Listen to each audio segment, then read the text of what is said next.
Yanda baba mama mandiri brayara ushanda baba mama. Mama mama mama mandiri brandiri bobu shara baba mama mama. Andara bo shikiri kara mandiri brandu bobu bobu bobu shara baba. Alenda kata brandu bobu bobu bobu bobu. Linda brandi keri brandi kara bo sita rama mama mama. Mindara bo shikiri kata brandi keri brazu bada dada. Mandere bebe bebe bebe bebe. Indara botorumo sada brande kere bobo. Malinda brande kere kata brando kuru bobo. Irande karaba baba. Mande kere bebe bebe. Lera mama mama mama. Lerando kuru bobo. Sada brande kere brazo vadada. Lehekete mama. Malekete brando kuru bobo. Ala mama mama. Demandere braze vadada. Alekete brando kurubu bobo. Lera dekele bababa. Inelebo shada bababa. Mandere brazo vadali kete lebo sekete. Lekata brando kurubu bobo. Lekata brando kurubu bobo. Lekete braze vadada. Malekere bobo. Malekere bababa. Lebando bobo. Lebando bobo. Indere brazo vadada. Malekete brando kurubu. Malade kere baba baba, indere bobo sababa, indere bobo sada baba, irakete kere bobo, malekata brande kere kata baba, lerato koto, lerate kere bandoro bobo shekete, indere bo sada baba baba, malade kere bobo, malade kere bobo, malekata brando bobo bobo. Alléluia. Eramande ne bebe, la le kata brando korobo bobo bobo, le rande kata brazo vadadali, le brazo vadali keterebo shada baba. Oh, merci Saint-Esprit. Merci Saint-Esprit encore pour ce moment que tu permets que nous puissions avoir avec des frères et des sœurs, Seigneur, assoiffés, Seigneur, d'entendre ta parole. Seigneur, merci pour cette opportunité que tu me donnes de pouvoir encore une fois de plus prêcher ta parole. Merci pour cette opportunité que tu me donnes de pouvoir communiquer, Seigneur, la parole de Dieu, Seigneur, cet après-midi. Je recommande encore toutes choses entre ta main et je prie au nom de Jésus, Saint-Esprit, afin que tu agisses pleinement, que tu manifestes pleinement la gloire de Jésus-Christ, que tu transformes des vies par la parole de Dieu qui va être communiquée, que tu guérisses des malades, que tu restaures des vies, que tu guérisses, Seigneur, Dieu Tout-Puissant, des cœurs brisés. La Bible déclare que l'onction vient pour guérir ceux qui ont le cœur brisé. Saint-Esprit, guéris les cœurs brisés au travers de cette parole, de cette prédication, dans le nom puissant de Jésus. Je dispose, je recommande toutes choses entre ta main, maintenant dans le nom puissant de Jésus, que toute arme forgée contre ce moment soit maintenant nulle et sans effet, dans le nom puissant de Jésus-Christ de Nazareth. Merci Saint-Esprit, oui, parce que tu prends le contrôle de toutes choses. Tu envahis, Saint-Esprit, ces réseaux sociaux. YouTube est sous ton contrôle. Facebook est sous ton contrôle. Seigneur, TikTok est sous ton contrôle. Seigneur, X est anciennement Twitter est sous ton contrôle, Seigneur. Instagram est sous ton contrôle. Merci, Seigneur. WhatsApp est sous ton contrôle. Tous les réseaux sociaux, Père, et toutes les personnes qui vont, Seigneur, cliquer sur ce message, qui vont le suivre, qui vont le regarder. Seigneur, je prie, Père, pour une visitation spéciale dans le nom puissant de Jésus-Christ de Nazareth. Je prie, Saint-Esprit de Dieu, afin que tu visites une personne, Seigneur, qui s'attend à toi. Maliko brazavadeli kete le mandoro shatavadi akata. Li mama mamandoro shabade. Au nom de Jésus-Christ de Nazareth, Merci de faire du bien à mon ami. Merci de faire du bien à cette personne, Seigneur, connectée. Merci de visiter, Seigneur, tes enfants dans le nom puissant de Jésus-Christ de Nazareth. Nous recommandons, Seigneur, la parole entre tes mains. Merci, Saint-Esprit, parce que je ne suis qu'un simple instrument que tu utilises, Seigneur, aujourd'hui encore une fois de plus, partager, pour parler, Seigneur, de tes desseins, pour partager ta parole, pour libérer, Seigneur, les mystères de ton royaume dans le nom puissant de Jésus. C'est entre tes mains, Saint-Esprit, que je m'abandonne. Merci pour la gloire de Jésus-Christ, Seigneur, qui est manifesté. Merci pour l'amour de Dieu le Père qui est communiqué au travers de cette plateforme. Merci, Seigneur, pour ta sainte et glorieuse présence.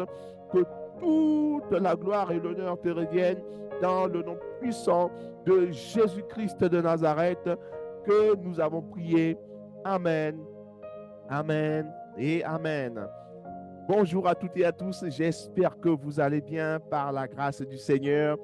Voilà, je suis le frère Maxime et comme d'habitude, pour ceux qui sont abonnés, pour ceux qui me suivent sur mes pages, vous êtes habitués maintenant à recevoir pratiquement tous les week-ends le message de l'évangile de Jésus-Christ.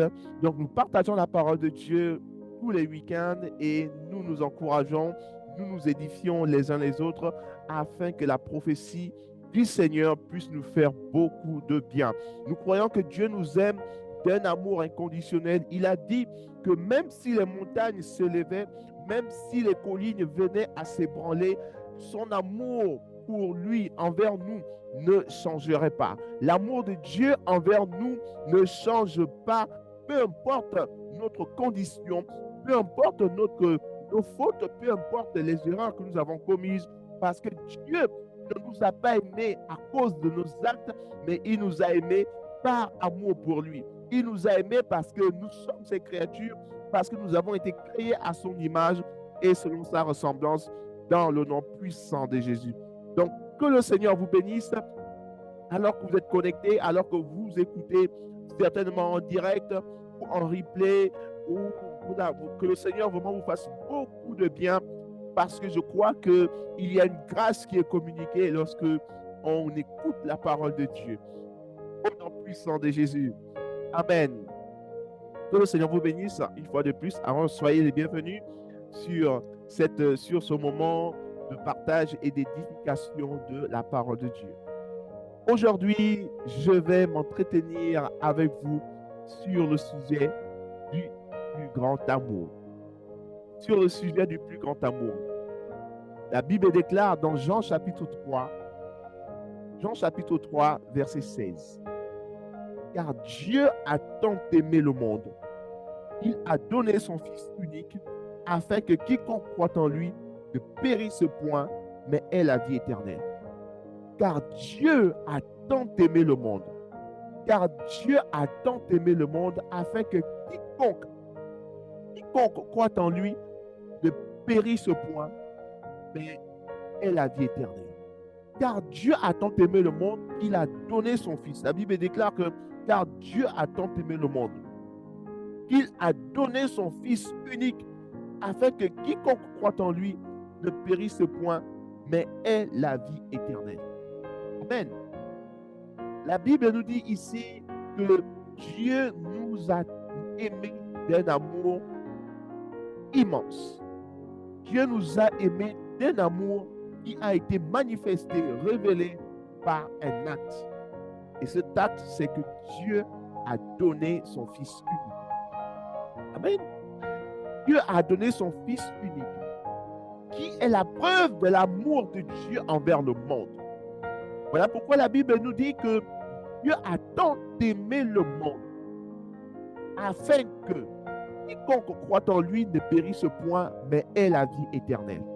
Donc Dieu ici, il prouve son amour en sacrifiant son Fils Jésus-Christ. Voilà pourquoi il est très important de comprendre que Jésus-Christ est venu sur terre non seulement pour nous montrer la volonté de Dieu, non seulement pour nous montrer le chemin du royaume de Dieu, non seulement pour nous prêcher la bonne nouvelle du royaume de Dieu, mais il est également venu surtout pour mourir, afin que toi et moi, nous puissions avoir la vie. Donc, il était très important pour Jésus-Christ de mourir sur cette terre à la croix de Golgotha. Vous connaissez l'histoire. Donc, il est mort à la croix de Golgotha afin que toi et moi, nous puissions avoir la vie.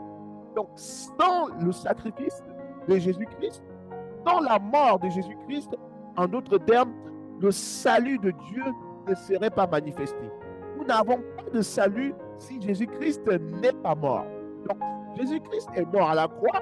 Cela voudrait dire que puisqu'il est mort à la croix, c'est la preuve de l'amour de Dieu envers toi et moi. Donc, j'ai la vie éternelle. Si seulement je crois au sacrifice de Jésus-Christ à la croix. Quelqu'un dit Amen. C'est très important de comprendre que la mort de Jésus-Christ est une preuve indéniable de l'amour de Dieu envers l'humanité, envers le monde, envers toute sa création. Et il dit, j'ai tellement aimé le monde que je vais prouver au monde mon amour en sacrifiant quelque chose, en sacrifiant une personne, en sacrifiant un être cher, c'est mon fils, que je sacrifie parce que je l'aime, parce que je t'aime, parce que j'aime le monde que j'ai créé. Je ne veux pas que ce monde périsse. Pourquoi est-ce que Dieu a-t-il sacrifié Jésus-Christ, son fils bien-aimé? Pourquoi est-ce que Dieu l'a-t-il fait? Telle est la question que nous pouvons nous poser. Car Dieu a tant aimé. Tu peux mettre ton prénom. Dieu a tant aimé Brice. Dieu a tant aimé, oui, Arcade. Dieu a tant aimé, oui, je me souviens de cette question. Dieu a tant aimé Maxime. Dieu a tant aimé, oui, Marie-Dominique. Dieu a tant aimé, oui, Joanna Esther. Dieu a tant aimé, Dieu a tant aimé, oui, Francis, Eric. Dieu vous a tant aimé. Tu mets ton prénom. Dieu a tant aimé le monde qu'il a donné son Fils unique en sacrifice, afin que quiconque croit en lui ne périsse point, mais ait la vie éternelle. Waouh! Ça, c'est la bonne nouvelle de l'évangile de Jésus-Christ. Et donc, en lisant cette parole, nous comprenons une chose très importante. C'est que Dieu, souvenez-vous que l'homme, au départ, Adam et Ève ont péché contre Dieu et donc ils ont mangé du fruit de l'arbre défendu. Et c'est à partir de ce moment que le chaos, le malheur a commencé. Mais Dieu, pourquoi a donc-t-il décidé de sacrifier son Fils Jésus-Christ unique afin que toi et moi nous puissions avoir la vie? La Bible nous dit, c'est que afin que quiconque croit en lui ne périsse point. Donc, c'est vrai, il est très important de comprendre que Dieu nous aime. C'est bien, quelqu'un dit Amen. Il est très important de comprendre que Dieu nous aime et qu'il a sacrifié son Fils. Jésus-Christ est venu mourir à la croix pour toi et moi. Jésus-Christ est venu mourir à la croix pour toi et moi. C'est très bien de le comprendre. Mais la question se pose de savoir, est-ce la seule raison pour laquelle Jésus-Christ est venu mourir? Simplement pour me démontrer l'amour de Dieu? Simplement pour me faire comprendre que Dieu m'aime? C'est vrai, dans un premier temps, mais dans un second temps, il est très important de comprendre que Dieu ne voulait pas que toi et moi puissions périr. Dieu ne voulait pas que l'humanité aille en enfer. Dieu ne voulait pas que le monde aille en enfer. Dieu ne voulait pas que lorsque tu quitteras la terre, tu allais souffrir pour l'éternité dans le monde des morts. Dieu ne veut pas. Parce qu'il y a une chose très importante que nous pouvons comprendre, c'est que lorsque l'on quitte la terre, on ne disparaît pas. On continue de vivre dans l'éternité. Mais la question est de savoir, est-ce que tu passeras ton éternité en enfer ou tu passeras l'éternité au paradis. Quelqu'un dit, aïe, est-ce que tu passeras l'éternité en enfer lorsque tu es né à X date, 1900 quelque chose, ou peut-être même à 1800 quelque chose, peut-être, hein, il y en a qui sont peut-être encore en vie. Mais admettons que tu sois né en 1900, on va dire, 1900 quelque chose. Tu vas mourir. D'autres sont déjà morts. Mais tu vas vivre jusqu'à un certain temps. Après quoi, la Bible déclare qu'il est donné à l'homme de ne mourir qu'une seule fois. Après quoi vient le jugement. Et donc, nous allons tous mourir. Et lorsque nous allons mourir, nous irons quelque part. Notre vie va s'arrêter sur cette terre, mais elle va continuer dans le monde des morts. Elle va continuer dans l'éternité. Mais la question que tu dois te poser aujourd'hui en écoutant ce message, c'est de savoir où est-ce que je passerai mon éternité? Est-ce que je passerai l'éternité en enfer? Est-ce que je passerai l'éternité au paradis? L'enfer et le paradis sont deux concepts aujourd'hui qui sont présentés comme étant, on va dire, inexistants. Parce que très souvent, quand on prêche la parole de Dieu, on ne parle pas de l'enfer. On parle rarement ou encore beaucoup plus des bienfaits de Dieu en ce qui nous concerne. Mais même l'enfer et le paradis, on n'en parle pas très souvent de façon directe. Mais il est très important de savoir que pour tout homme qui vit sur cette terre, dans ce monde, lorsque tu quitteras la terre, lorsque tu seras enterré quelque part ou incinéré comme tu veux, mais lorsque tu cesseras de vivre sur cette terre, tu continueras de vivre quelque part. Tu continueras de vivre dans un monde que l'on peut appeler le monde des morts, ou encore dans un autre monde, dans une autre dimension. Mais tu continueras de vivre soit en enfer, soit au paradis.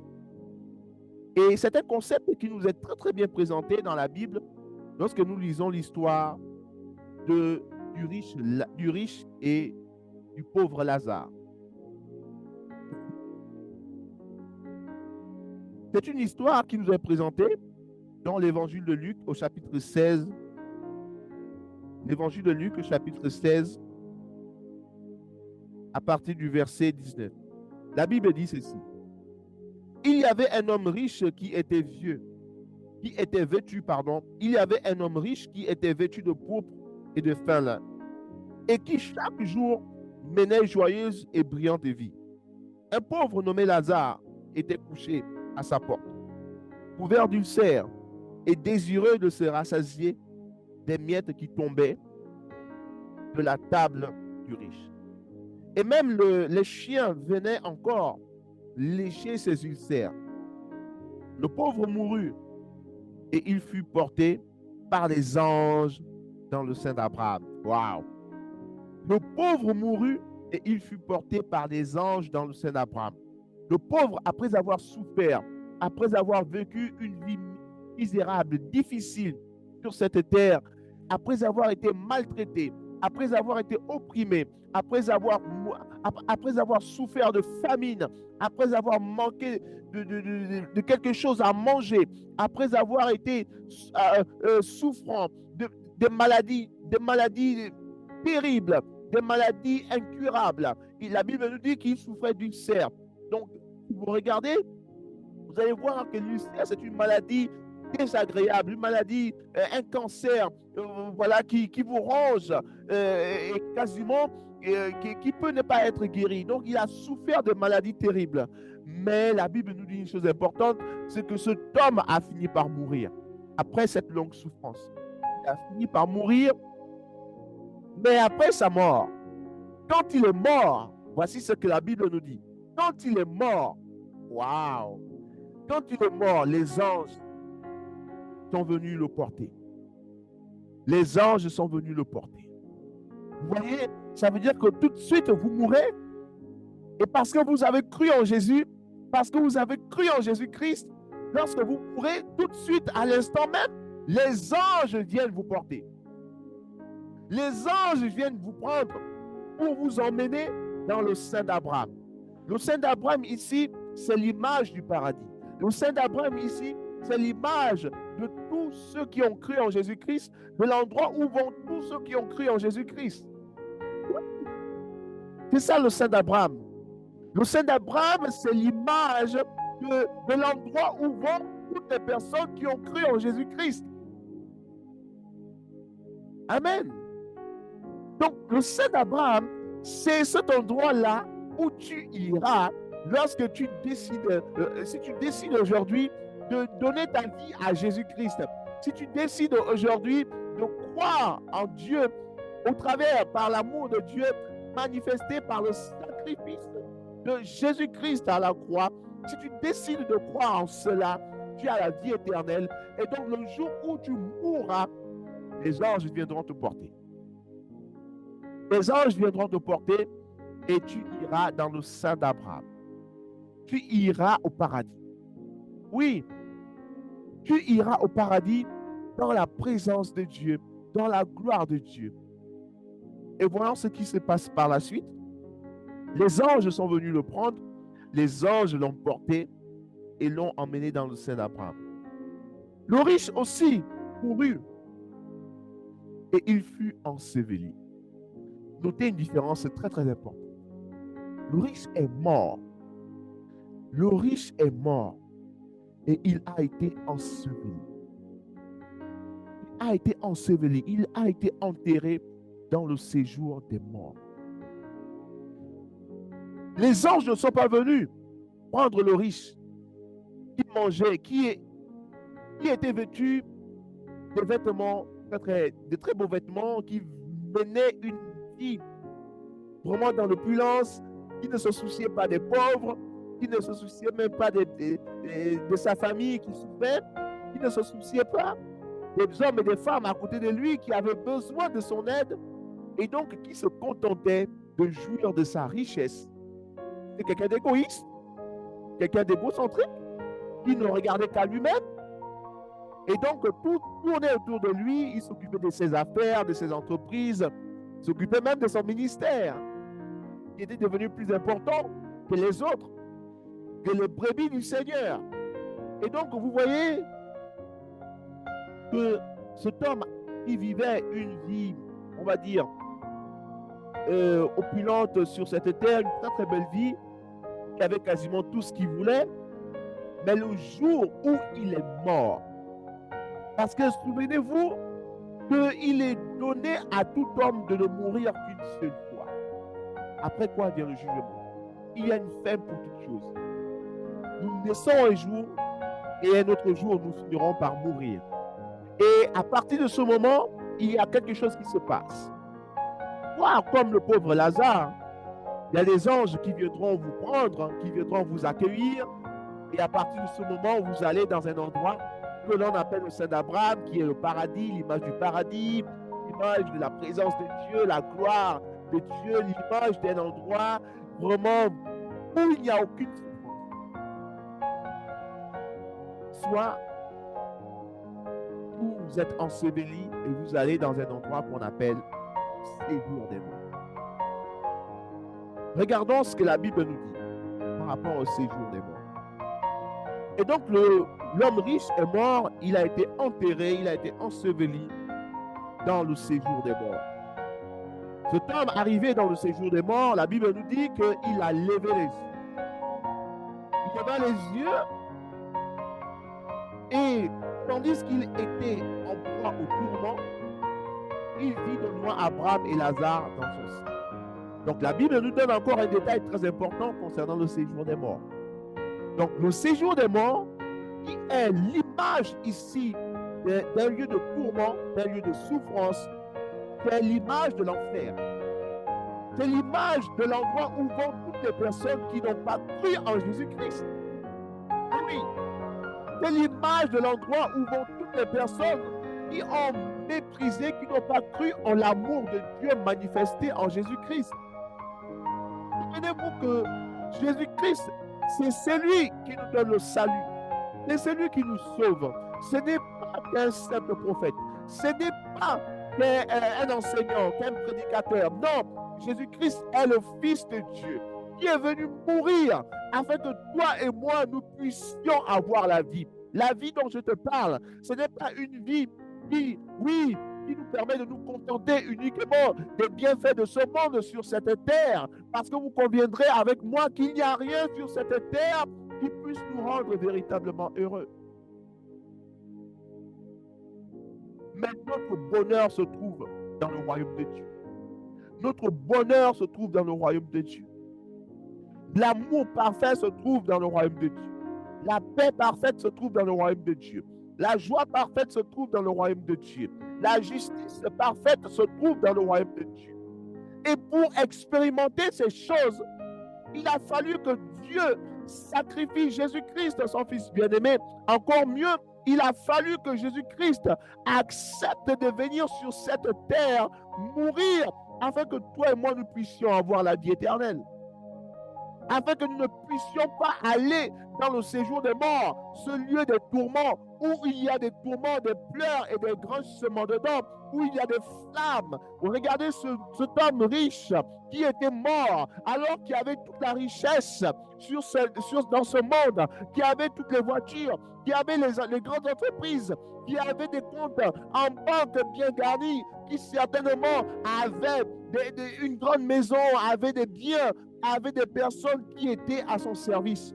Regardez cet homme, dans quelles conditions il va se trouver. Il va se trouver dans une condition misérable après sa mort. La Bible nous dit qu'il a été enseveli. Et quand il a été enseveli, il se retrouvait dans un endroit qu'on appelle le séjour des morts. Et la Bible nous dit que dans cet endroit appelé le séjour des morts, il y a des souffrances.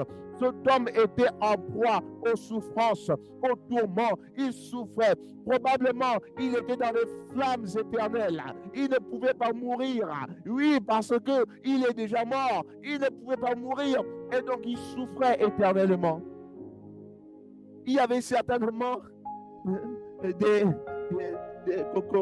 comment dire ça? Il y avait certainement des vers qui étaient en train de le ronger. Et donc, qui rongeait sa peau. Imaginez-vous, vous vous trouvez dans un endroit, c'est peut-être pas une belle image que je donne, mais vous vous trouvez dans un endroit où il y a des flammes éternelles. Imaginez-vous la fournaise ardente. Imaginez-vous, on vous jette dans une lave volcanique, dans le feu du volcan. Vous brûlez dans ce feu. Vous souffrez dans cette chaleur pour l'éternité.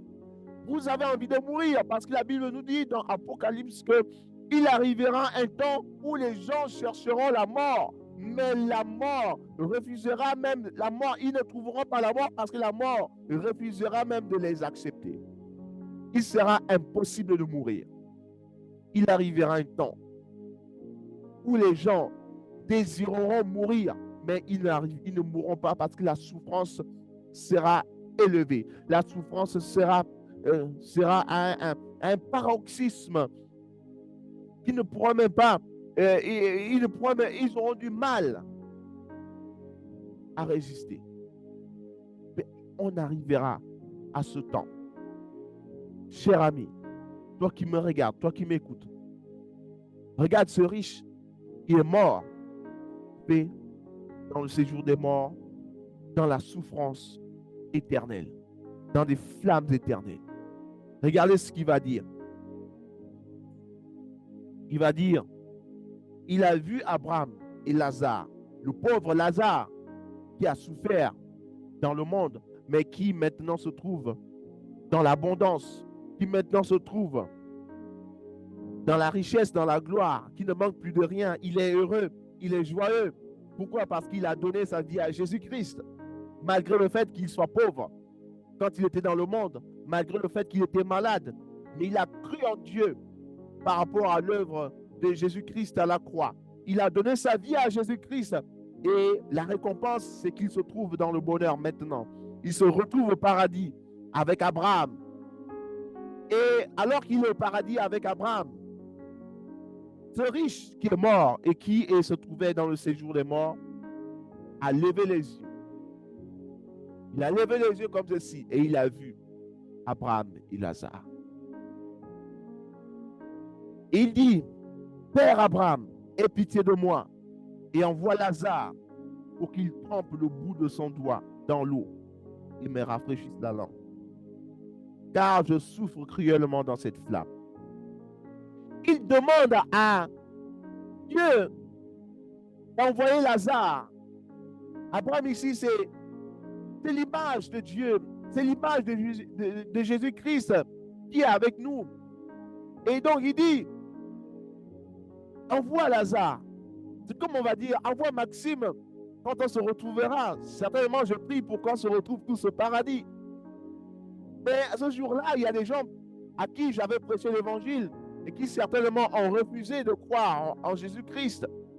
Ils se sont moqués de moi. Mais lorsque on partira tous de cette terre, il y en a qui certainement, quand ils me verront, ils vont dire, Seigneur Jésus-Christ, je reconnais Maxime, on était ensemble au lycée, je reconnais Maxime, on était ensemble dans tel quartier, on était ensemble parfois même dans telle église, on était ensemble, on mangeait ensemble, voilà. J'étais de sa famille, j'étais son cousin, sa cousine, ou j'étais son frère, ou sa sœur. Alors, envoie Maxime, s'il te plaît, me donner une goutte d'eau, parce que j'ai soif. Je souffre cruellement dans cette flamme. Donc, il souffre cruellement dans cette flamme, parce qu'il n'a pas cru en Jésus-Christ, parce qu'il a été incrédule, parce qu'il a douté. Il a douté de la parole de Dieu. Il a douté de l'amour de Dieu manifesté en Jésus-Christ. Il souffrait dans cette flamme. Il n'avait qu'une seule envie, avoir une goutte d'eau. Imaginez-vous quelqu'un qui avait toutes les richesses dans ce monde, quelqu'un qui avait une bonne situation dans ce monde, parce qu'il n'a pas cru en Jésus-Christ. Lorsqu'il va mourir, il va se retrouver dans des flammes éternelles, il va souffrir cruellement et il va se retrouver dans une situation où une simple goutte d'eau pourrait lui faire du bien. Imaginez-vous la misère, imaginez-vous la souffrance. Une simple goutte d'eau, alors que Lazare était dans l'abondance. À la place de la goutte d'eau, Lazare avait de l'eau fraîche. Il avait de l'eau fraîche, de l'eau glacée. Il avait certainement il était en train de boire certainement du Coca-Cola, un jus, voilà, un jus d'orange bien frais, un jus de pomme bien frais. Donc Lazare était dans l'abondance. Alors que cet homme riche, il est simplement une goutte d'eau, parce qu'il souffre cruellement. Amen, amen. Donne ta vie à Jésus-Christ. Donc, qui m'écoute, si tu n'as pas encore donné ta vie à Jésus-Christ, je t'invite à le faire. Je n'ai pas à te supplier pour que tu donnes ta vie à Jésus-Christ, parce que ce n'est pas de mon intérêt, mais c'est plutôt dans ton intérêt. Parce que si tu ne donnes pas ta vie à Jésus-Christ, tu te retrouveras dans le séjour des morts, dans ce lieu de tourment où il y a des flammes éternelles dans laquelle tu vas souffrir, tu vas brûler pour toute éternité et tu seras comme cet homme riche qui va demander une goutte d'eau pour te rafraîchir parce que tu souffres cruellement. Mais personne ne sera là pour te donner cette goutte d'eau. Pourquoi est-ce qu'il sera impossible de te venir à l'aide, de te venir à la rescousse? Regardons ce que la Bible nous dit. Abraham répondit, mon enfant, souviens-toi que tu as reçu tes biens pendant ta vie et que Lazare a eu les maux pendant la sienne. Maintenant, Lazare est ici consolé et toi tu souffres. D'ailleurs, il y a entre nous et vous un grand abîme, afin que ceux qui voudraient passer d'ici vers vous, de là vers nous, ne puissent le faire. Regardez ce qui se passe. Même si Lazare voulait aider cet homme riche en lui apportant simple goutte d'eau. La Bible nous dit qu'il est impossible à Lazare de venir en aide à cet homme riche. Pourquoi? Parce qu'il y a un grand abîme qui sépare l'enfer du paradis, ou encore du paradis de l'enfer. Ceux qui sont au paradis ne peuvent pas venir en enfer pour aider ceux qui sont en train de souffrir. Même si toi, un jour, tu te retrouves au paradis lorsque tu quitteras la terre, que tu te rends compte qu'il y a ta femme ou ton mari ou tes enfants qui se trouvent en enfer. Même si tu as envie de les aider, tu ne pourras pas les aider parce qu'il sera trop tard. Il sera trop tard parce qu'il y aura un abîme qui t'empêchera d'aller vers eux et qui les empêchera à eux de venir vers toi. Ça sera impossible, il sera trop tard. Voilà pourquoi le Seigneur permet aujourd'hui que je puisse te prêcher l'évangile.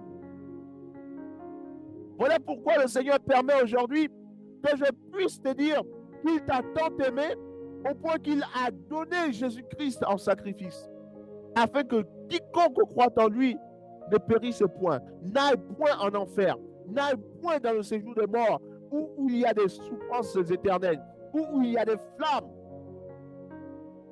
où il y a la destruction, où il y a des grandes souffrances, où il n'y a pas d'eau. Imaginez-vous être dans une chaleur, on va dire à 60 degrés Celsius, et vous n'avez même pas une goutte d'eau.